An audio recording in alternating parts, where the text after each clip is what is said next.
పల్నాడు జిల్లా గురజాల్లోని ఆర్డీఓ కార్యాలయంలో సాంఘిక సంక్షేమ వసతి గృహాల అధికారులతో సమీక్ష సమావేశం నిర్వహించారు. ఈ సమావేశంలో ఎమ్మెల్యే ఎరపతినేని శ్రీనివాసరావు పాల్గొన్నారు. సాంఘిక సంక్షేమ వసతి గృహాల అధికారుల్లో వసతి గృహాల్లో మౌలిక వసతులపై ఎమ్మెల్యే ఎరపతినేని పలు సూచనలు సలహాలు ఇచ్చారు. ఈ నెల 17వ తర్వాత నియోజకవర్గంలోని ప్రతి ప్రభుత్వ హాస్టల్ను ఆకస్మికంగా తనిఖీలు నిర్వహిస్తున్నట్లుగా ఎరపతినేని తెలియజేశారు.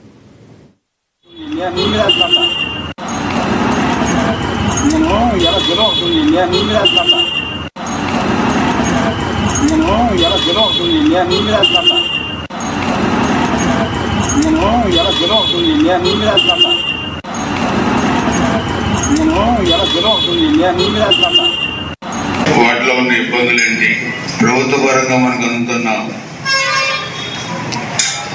సౌకర్యాలు కానీ లేదా ఉన్న ఇబ్బందులు కానీ అవన్నీ కూడా ఒకసారి రివ్యూ చేసుకొని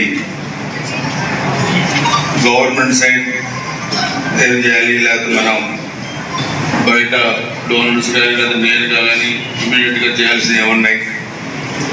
ఎందుకంటే ఇవన్నీ కూడా చాలా వరకు బాగానే పనిచేసినా కొన్ని చోట్ల చెప్పారు బిల్డింగ్స్ కొన్ని చోట్ల బాగోలేమని, కొన్ని చోట్ల టాయిలెట్స్ ప్రాబ్లం ఉంటుంది, కొన్ని చోట్ల వాటర్ ప్రాబ్లం ఉంటుంది, కొన్ని చోట ఎలక్ట్రిసిటీ ప్రాబ్లం ఉంటుంది. డిఫరెంట్ ప్రాబ్లమ్స్ ఉంటాయి. కానీ ఇక్కడ మేము కూడా చూస్తే పొలిటికల్గా ఎక్కువ వాటి మీద కాన్సన్ట్రేషన్ చేసే పరిస్థితి తక్కువ ఉంటుంది. సో అందుకని